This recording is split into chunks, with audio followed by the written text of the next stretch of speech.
India Dove with big clause. अब दोस्तों Dove जो है that is a symbol of peace. कहते हैं ना सफेद फाख्ते, सफेद कबूतर उड़ाना, शांति का प्रतीक, अमन का प्रतीक। लेकिन डव विद बिग क्लॉज, देखिए यहां पे मैं आपको एक कॉन्सेप्ट समझाता हूं दोस्तों और उसके बाद आज का वीडियो होगा शुरू। कॉन्सेप्ट क्या है? एक होता है पीसफुल और एक होता है हार्मलेस। पीसफुल और हार्मलेस में क्या फर्क है?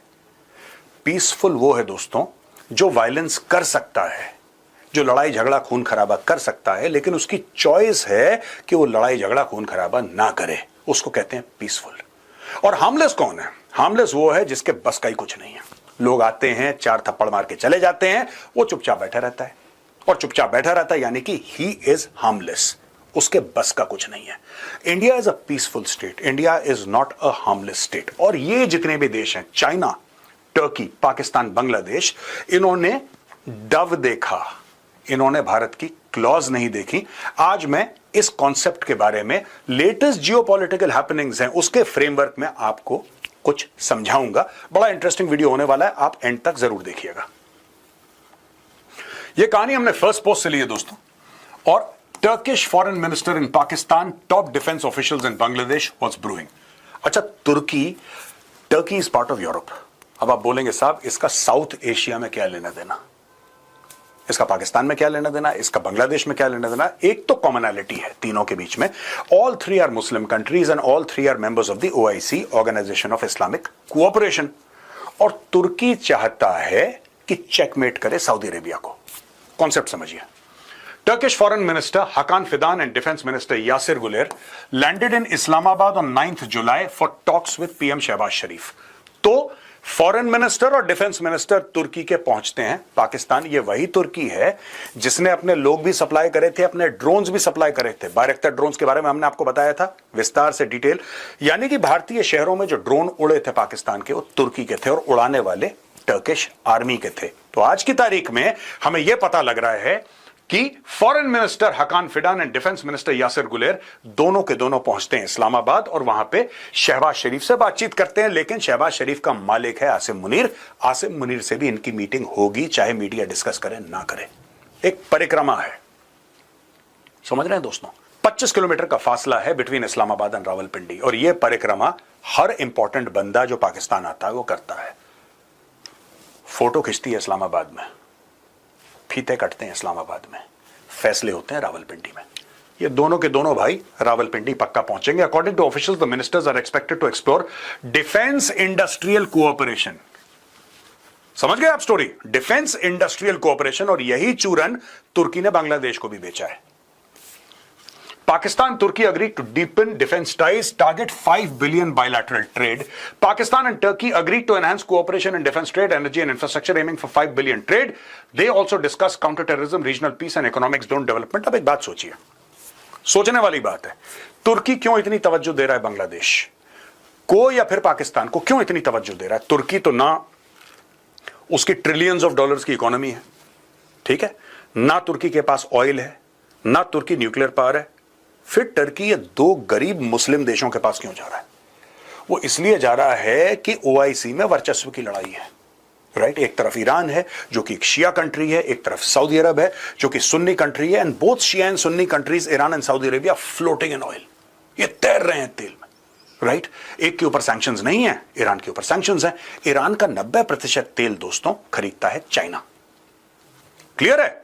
90% तेल खरीदता है चाइना, ईरान का। लेकिन ईरान का जो टोटल 90% तेल है, that is only 10% of China's imports. China बाकी 90% दुनिया के और देशों से करता है। चाइना भी यहां पे बैलेंसिंग एक्ट कर रहा है। Pakistan and Turkey agree. अब ये 5 बिलियन ट्रेड, ये पाकिस्तान क्या बेच पाएगा तुर्की को यार? आप सोचो जरा, आप खुद दिमाग लगाओ। पाकिस्तान ऐसा क्या बनाता है? तौलिए, कुछ बनियान, राइट, कुछ फुटबॉल, कुछ स्पोर्टिंग इक्विपमेंट, थोड़ी बहुत सर्जिकल इक्विपमेंट जब बिजली आ गई तो बना दी। पाकिस्तान बनाता क्या है? ये गेम समझने की जरूरत है। यहां पे Turkey top defence officials meet Bangladesh Yunus.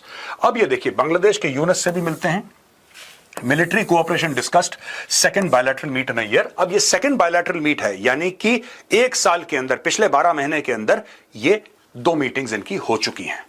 और जब हम पिछले 12 महीने की बात कर रहे हैं, प्लीज याद रखिएगा 5 अगस्त को पिछले साल तख्ता पलट हुआ था शेख हसीना का, राइट? तो पूरा 1 ईयर का साइकिल कंप्लीट नहीं हुआ है। प्लीज अंडरस्टैंड, 1 साल का साइकिल कंप्लीट नहीं हुआ है, अभी होना है। अगले महीने 5 तारीख को शेख हसीना का जो निकाला हुआ था वहां से, बांग्लादेश से उसको निकाला था वहां से, उसका 1 साल कंप्लीट होगा। टर्की's टॉप डिफेंस इंडस्ट्री ऑफिशियल हलुक गोरगम, ठीक है जी, Bangladesh's chief advisor Mohammad Yunus and COS General Waqar-uz-Zaman, they discuss expanding defense and collaboration, enhancing technological cooperation. According to Bangladeshi media, the main focus of meeting was exploring new avenues for technological cooperation, strengthening military ties and facilitating the transfer of critical defense technologies.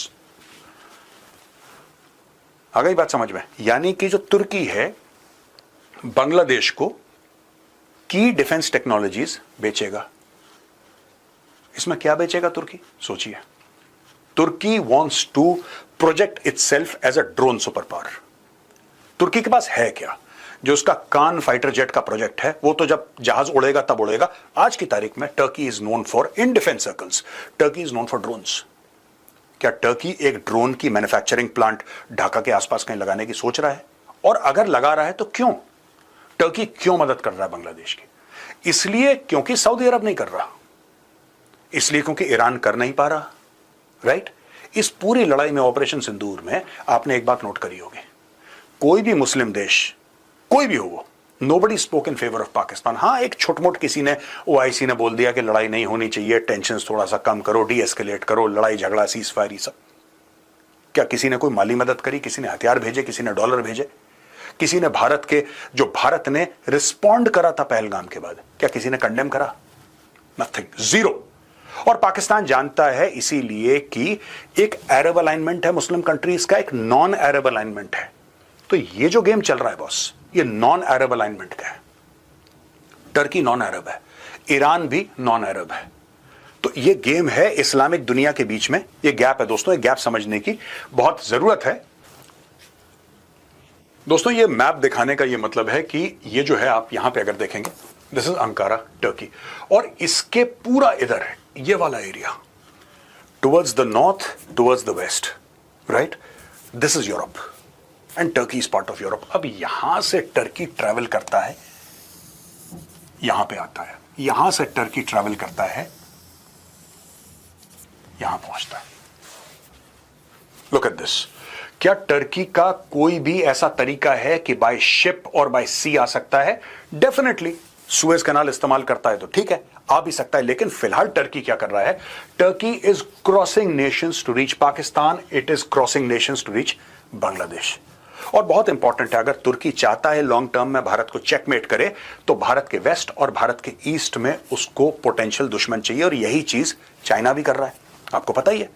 आपको यह भी पता है कि China में meetings हुई थी, मोहम्मद यूनुस गया था हाथ में कटोरा लेके चीन के पास। आपको यह भी पता है कि शहबाज शरीफ अक्सर हाथ में कटोरा लेके चाइना के पास जाता है। जब lieutenant general Rahul Singh, deputy chief of army staff, statement देते हैं एक टॉक में, तो ये कहते हैं कि जब भारत लड़ रहा था ऑपरेशन सिंदूर में पाकिस्तान के खिलाफ, तो सिर्फ पाकिस्तान के खिलाफ भारत नहीं लड़ रहा था, वो 3 देशों के खिलाफ लड़ रहा था, शामिल तुर्की, शामिल China end of course Pakistan. यानी कि इट वाज 1:3। फिर भी भारत जीता। ये पूरा कॉन्टेक्स्ट समझिए दोस्तों। इसके पीछे खड़ा है चीन, ये मैं आपको बताना चाहता हूं, और इसके ऊपर और आगे जो भी डेवलपमेंट होगी मैं आपके सामने लेकर आऊंगा। नक्शे में मैंने आपको बता दिया, आप डिस्टेंस देखिए, ये तुर्की है। यहां से आप पहुंचते हैं इस्लामाबाद, यहां से आप पहुंचते हैं ढाका, कितना डिस्टेंस है। और तुर्की वो इकोनॉमिक सुपर पावर नहीं है कि तुर्की ये सब अफोर्ड कर सके। कोई तो है जो पीठ पीछे फंडिंग कर रहा है यार, है ना? कोई तो है। जैसे फॉर एग्जांपल कल के वीडियो में हमने आपको क्या बताया था? हमने आपको यह बताया था कि जो सिल्कवॉर्म मिसाइल दी गई थी 1980s में, जो सिल्कवॉर्म मिसाइल चाइना ने दी थी, चाइना ने डायरेक्टली नहीं दी थी, चाइना ने थ्रू नॉर्थ कोरिया पहुंचाई थी ईरान को।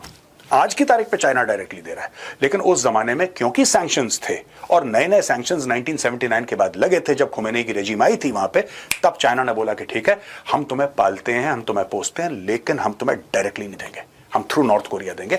वही ड्रामा आज तुर्की कर रहा है इन दोनों देशों के साथ, पीछे खड़ा है चीन। यहां पे दोस्तों बहुत बड़ा statement from the CDS general Anil Chauhan, may have implications on India's stability. CDS warns of China, Pakistan, Bangladesh axis. ये एक्सिस है, ये लाइव है। आप मैप को देखेंगे, ऊपर चाइना है, एक तरफ पाकिस्तान है, एक तरफ बांग्लादेश है। और चाइना वो देश है दोस्तों जो प्रॉक्सीज बनाता है पूरे के पूरे देशों को। ये कॉन्सेप्ट मैं कई बार समझा चुका हूं, आज दोबारा आपको एक्सप्लेन करूंगा, क्योंकि फिर आपको जो सीडीएस का स्टेटमेंट है आपको बेहतर तरीके से समझ में आ जाएगा। ठीक है, पाकिस्तान के प्रॉक्सीज कौन से हैं?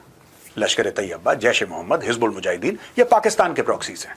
यानी कि पाकिस्तान अगर कुछ भारत में करवाता है और ये प्रॉक्सीज करते हैं, भारत में खून खराबा करते हैं, पाकिस्तान के नॉन स्टेट एक्टर्स हैं यार, हमें क्या पता? We don't know who these guys are यार, हम इनकी रिस्पॉन्सिबिलिटी थोड़ा ना ले सकते हैं। हाँ ठीक है, हो सकता है पाकिस्तान के शहरी हो, लेकिन हम इनको नहीं जानते हैं, ये अपने मन मर्जी से कर रहे हैं। अगर आपको भारत में मिलते हैं मार दीजिए, this is what Pakistan says, right? वही चीज इजराइल के साथ परेशानी है, राइट? ईरान के प्रॉक्सीज कौन से हैं? हिजबुल्लाह, हमास, हुथीस और दर्जन भर outfits across the middle east, जिसको भारत वेस्ट एशिया कहता है, उस इलाके में दर्जन भर, right from Egypt to Syria to Yemen to Saudi Arabia to Iraq, Jordan में आप देखो इनके टेरर आउटफिट्स हैं, और सबके सबको कौन फंड कर रहा है? ईरान। तीसरा देश जिसके प्रॉक्सीज नहीं है लेकिन बहुत खतरनाक देश, दैट इज नॉर्थ कोरिया। तो कहने की बात यह है कि 3 देश हैं जिनके अलग अलग किस्म के प्रॉक्सीज हैं, इसमें ज्यादातर पाकिस्तान के प्रॉक्सीज हैं और ईरान के प्रॉक्सीज हैं। लेकिन ये जो 3 देश हैं, राइट, अब इसमें शामिल हो जाता है बांग्लादेश। ये किसके प्रॉक्सीज हैं? इनके प्रॉक्सीज कौन है ये तो मैंने बता दिया, जैसे पाकिस्तान का मैंने बताया लश्कर तैयबा, जैश ए मोहम्मद। पाकिस्तान किसका प्रॉक्सी है भाई? पाकिस्तान चाइना का प्रॉक्सी है। That is what we are trying to bring out. China करवाता है, ये लोग करते हैं। General Anil Chauhan cautioned that growing cooperation between China, Pakistan and Bangladesh could destabilize India's security. He highlighted economic vulnerabilities in the Indian Ocean region exploited by external powers. General Chauhan also referenced Operation Sindoor, a military conflict with Pakistan, emphasizing its global lessons. CDS General Anil Chauhan, speaking at the event hosted by the ORF, said, दोस्तों ORF Observer Research Foundation है, premier think tank है, which is supported by the Ministry of External Affairs. There is a possible convergence of interest we can talk about between China, Pakistan and Bangladesh that may have implications for India's stability and security dynamics. देखिए, this is what he's trying to say. Collusivity की बात करते हैं when we talk about threat perception in the army. Collusivity मतलब अकेला नहीं है, सब मिले जुले हैं, सबके तार जुड़े हैं। अब क्या पता लग रहा है भाई? जो लेफ्टिनेंट जनरल राहुल सिंह ने बोला था कि China was providing not only weapons, 81% of Pakistan weaponry is from China, ये बात क्लियर है। लेकिन एक और बात है, China was providing them satellite images. अब बेचारे गरीब पाकिस्तान के पास तो ऐसी सैटेलाइट है नहीं जो इमेजेस दे दे। पूरे इंडिया के जितने भी वेक्टर्स थे, जब इंडिया ने बोला कि ये बैलिस्टिक मिसाइल हम पाकिस्तान की ओर फेस ऑफ कर रहे हैं, पाकिस्तान के डीजीएमओ का कॉल आता है हमारे डीजीएमओ को कि सर थोड़ा सा प्लीज हल्का हाथ रखना, हमें पता है आप क्या कर रहे हैं। उनको कैसे पता हम क्या कर रहे हैं? उनको इसलिए पता है क्योंकि चाइनीज सैटेलाइट्स ऊपर से देख रही हैं, राइट? यही चीज जनरल अनिल चौहान बताने की कोशिश कर रहे हैं कि there is a possible convergence. ये कन्वर्जेंस वही है जिसको मैं कलूजिविटी कह रहा हूं। This is exactly the same thing, convergence of interests. Bharat को हम अकेले नहीं गिरा सकते, चलो 5 लोग मिलकर यह कोशिश करते हैं।